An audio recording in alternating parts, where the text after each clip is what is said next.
లూకాసు వార్త 21వ అధ్యాయము 15వ వచనం చూడండి, చదువుతున్నాను నేను. మీ విరోధులందరూ ఎదురాడుటకును కాదనుటకును వీలు కాని వాక్కును జ్ఞానమును నేను మీకు అనుగ్రహింతును అనేటువంటి మాట.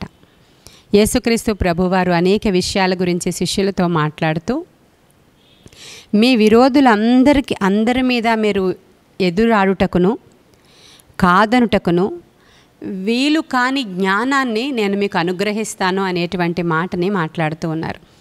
ఈ లోకంలో ఉన్నటువంటి పరిస్థితులు ఇప్పుడు ఎలా ఉన్నాయో అటువంటి పరిస్థితులు వచ్చినప్పుడు, మన దేశంలో ప్రస్తుతం ఉన్న పరిస్థితులు ఎలాంటి పరిస్థితులు క్లిష్ట పరిస్థితులుగా ఉన్నాయో ఇటువంటి పరిస్థితులు వచ్చినప్పుడు విరోధుల ఎదుట అవసరమైనటువంటి జ్ఞానాన్ని ఎలా ఎదురాడాలి, ఏ విధముగా జ్ఞానంతో మాట్లాడాలి, ఏ విధంగా ప్రవర్తించాలి, వీటన్నిటి విషయాల కొరకైనటువంటి జ్ఞానాన్ని నేను మీకు అనుగ్రహిస్తాను అనేటువంటి వాగ్దానం మనకుంది. ప్రియమైన దేవుని బిడ్డలారా, యేసుక్రీస్తు ప్రభువారి గురించి మనం మాట్లాడుకున్నప్పుడు, యేసుక్రీస్తు ప్రభువారి గురించి ఎదుగుదల గురించి మాట్లాడినప్పుడు బైబిల్లో లూకాసు వార్తలో 2వ అధ్యాయం 40వ వచనంలో ఒక మాట ఉంటుంది చూడండి. బాలుడు జ్ఞానముతో నిండుకొనుచు ఎదిగి బలము పొందుచుండెను, దేవుని దయ ఆయన మీద ఉండెను అనే మాట. ఆయన దినదినము కూడా దేవునిలో వర్ధిల్లుచున్నారని, దేవుని జ్ఞానములో ఉన్నారని, ఆయన ఎదుగుతూ ఉన్నారనేటువంటి మాటలను మనం అక్కడ చూస్తాం. జ్ఞానముతో నిండుకొనుచు అనేటువంటి మాటను చూస్తాం మనం అక్కడ.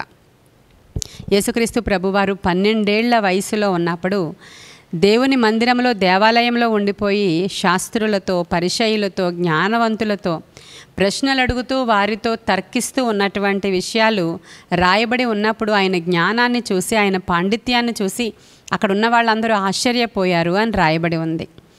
అటువంటి జ్ఞానమునకు మూలమైనటువంటి జ్ఞానమునకు ఆధారమైనటువంటి దేవుడు ఈరోజు మీ ప్రతి పరిస్థితికి కావలసినటువంటి జ్ఞానాన్ని నేను మీకు ఇస్తాను అంటున్నారు. చాలామందికి ఈ రోజుల్లో జ్ఞానం కొదువుగా ఉంది. మనలో చాలామంది ఇలా అనుకుంటున్నాం, నేను చాలా జ్ఞానవంతుడిని, చాలా జ్ఞానవంతురాల్ని, ఇదిగో ఇంట్లో వాళ్ళందరూ కూడా నన్ను ఇలా చేసేశారు, లేకపోతే నేను చాలా ఎత్తులోనికి ఎదగాల్సింది అనుకుంటూ ఉంటారు చాలామంది. యాకోబు పత్రికలో 2 రకాల జ్ఞానాల గురించి రాయబడి ఉంది. పైనుంచి దిగి వచ్చేటువంటి జ్ఞానము అది పవిత్రమైనది అని. ఈ లోకములో ఒక జ్ఞానం ఉంది, అది దయ్యముల జ్ఞానము అని రాయబడి ఉంది. అంటే దయ్యముల జ్ఞానము అనేకంటే మనం మామూలుగా చూసినప్పుడు చాలామందికి జ్ఞానం ఉంటూ ఉంటుంది. అది ఎటువంటి జ్ఞానం అంటే, దొంగతనాలు చేయడానికి కూడా జ్ఞానం కావాలి, చెత్త పనులు చేయడానికి కూడా జ్ఞానం కావాలి, ఎవరినైనా మోసం చేయడానికి కూడా జ్ఞానం కావాలి, ఎవరినైనా మోసం చేసి వారి ఆస్తిని కాజేయడానికి కానీ, లేదంటే దొంగ సర్టిఫికెట్స్ సృష్టించడానికి కానీ, రకరకాల దొంగ పనులు చేయడానికి అన్నిటికీ కూడా జ్ఞానం కావాలి. జ్ఞానం లేకపోతే వాళ్ళందరూ కూడా అటువంటి పనులు చేయలేరు. అటువంటి జ్ఞానాన్ని బైబిల్ ఏమంటుందంటే దయ్యముల జ్ఞానం అంటుంది. ఆ జ్ఞానం వ్యర్థమైన జ్ఞానము, అది మరణానికి దారితీస్తుంది, అది నరకానికి దారితీస్తుంది. కానీ ఒక జ్ఞానం ఉంది, ఆ జ్ఞానము పైనుంచి దిగి వచ్చేటువంటి జ్ఞానము అంటున్నాడు యాకోబు పత్రికలో. ఈ పైనుంచి దిగి వచ్చేటువంటి పరలోక జ్ఞానముతో నేను మిమ్మల్ని నింపుతాను అని దేవుడు అంటున్నారు. సొలొమోను రాజు అయిన తర్వాత దేవుడిని అడుగుతున్నాడు, నాయనా నాకు వివేచన కావాలి, జ్ఞానం కావాలి, ఇంతమంది విస్తారమైన ప్రజలను నడిపించడానికి ఈ యవ్వన వయసులో నేను రాజుగా సింహాసనం అధిష్ఠించాను, కానీ ఇంత ఇసుక రేణువులంత విస్తారమైనటువంటి జనాంగం ఉన్నారు, వారిని నడిపించడానికి అవసరమైన జ్ఞాన వివేచన నాకు కావాలి అడిగినప్పుడు వెంటనే కాదనక దేవుడు సొలొమోనుకి జ్ఞానముతో పాటు ఐశ్వర్యాన్ని కూడా అనుగ్రహించినట్లు మనం చూస్తాం. ఎవడైనాను జ్ఞానము కొదువగా ఉన్న ఎడల వాడు దేవునిని అడగవలెను, అప్పుడు దేవుడు వానిని కాదనక వానికి దయచేయను అని యాకోబు పత్రికలో 1వ అధ్యాయంలో రాయబడి ఉంది. మరి మీకు ఎవరైనా జ్ఞానము కొదువుగా ఉంటే అడగమని వాక్యం సెలవిస్తుంది. మనం చాలా జ్ఞానవంతులు అనుకుంటూ ఉంటాం అనేక సందర్భాల్లో. ప్రతి పనిలో జ్ఞానం కావాలండి. ఒక స్త్రీకి అయితే బిడ్డల్ని పెంచుటలో, ఇల్లు చక్కపెట్టుకోవడంలో, ఇల్లు కట్టుకోవడంలో, ఇంటిని అంతా కూడా కంట్రోల్ చేసుకోవడంలో ఆవిడకి చాలా జ్ఞానం అవసరం అవుతుంది. చాలామంది స్త్రీలు జ్ఞానము లేకనే వారి ఇంటిని పెరికి వేసుకుంటూ ఉన్నారు. ఇంటి యజమానుడు పురుషుడికైతే తన ఉద్యోగం చేసి ఇంటిని ఎలా మరి నిర్మించుకోవాలో, లేదంటే ఇంటిని ఎలా కాపాడుకోవాలో, బిడ్డల్ని ఎలా కాపాడుకోవాలో అతనికి కూడా జ్ఞానం కావాలి. బిడ్డలకు కూడా జ్ఞానం కావాలి. తల్లిదండ్రులైన వారి బిడ్డలను ఎలా పెంచాలో జ్ఞానం కావాలి. బిడ్డలైన వారికి ఎలా చదువుకోవాలో జ్ఞానం కావాలి. ప్రతి విషయంలో మనకి జ్ఞానం కావాలి.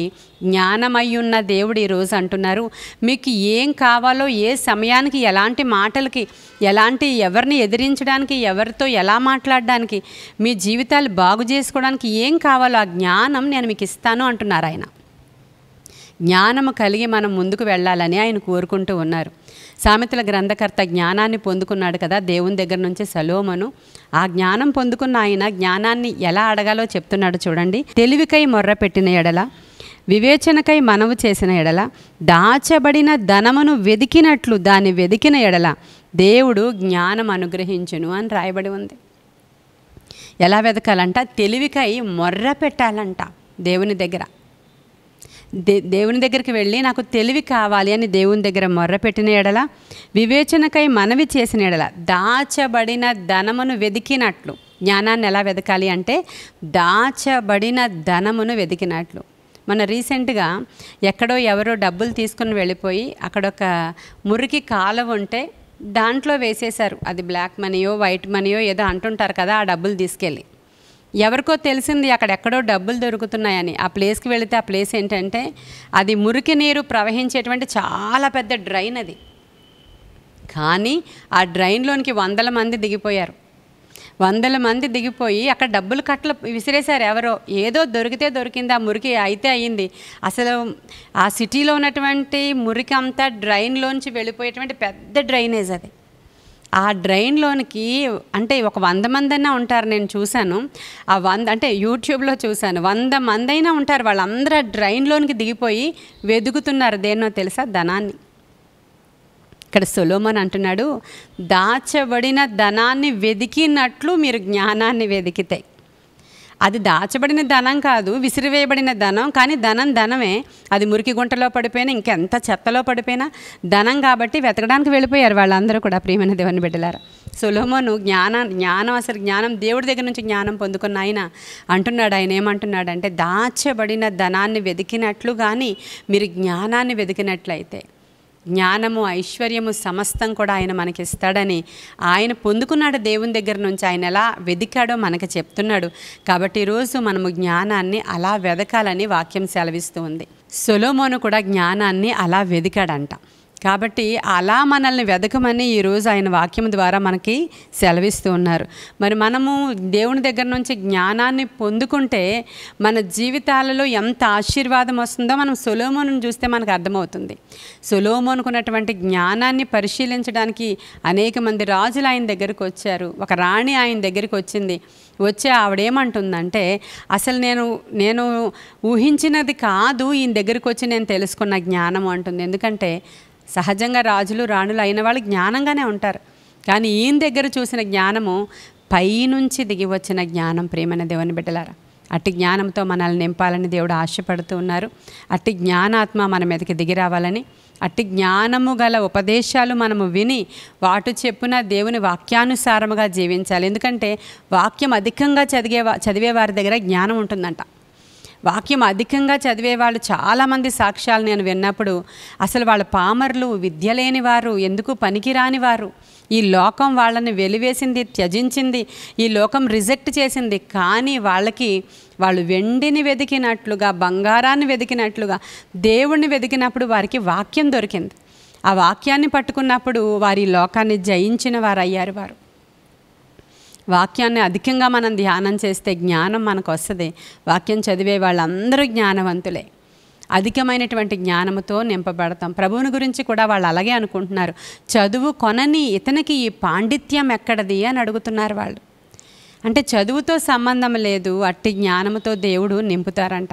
ఈ రోజులు చదువుకున్న వాళ్ళే దేవుని సేవ చేయాలి, విద్యాహీనులు చేయకూడదు అంటూ ఉన్నారు. కాదండి, దేవుని వాక్యము చదవడం వస్తే చాలు, వాళ్ళు అధికంగా దేవుని వాక్యాన్ని ధ్యానం చేస్తే చాలు, దేవుడు అత్యున్నతమైన శిఖరాల మీద వాళ్ళని అధిరోహింపచేసిన సాక్ష్యాలు నేను చాలా విన్నాను. అమెరికన్ ప్రెసిడెంట్స్ అయినటువంటి అబ్రహాం లింకన్, ఇంకా వాషింగ్టన్ అనేటువంటి ఆయన ఉంటారు. వీళ్ళందరూ కూడా దేవుని యొక్క వాక్యాన్ని పట్టుకుని అంత జ్ఞానముతో వాళ్ళ దేశాలని రూల్ చేశారంట అండి. అలాంటి జ్ఞానము మనకు దేవుడు అనుగ్రహించాలని ఈ పరిశుద్ధ లేఖన భాగము దేవుడు మన వెనుకడిలో దీవించునుగాక. ఆమేన్. ప్రార్థన చేసుకుందాం.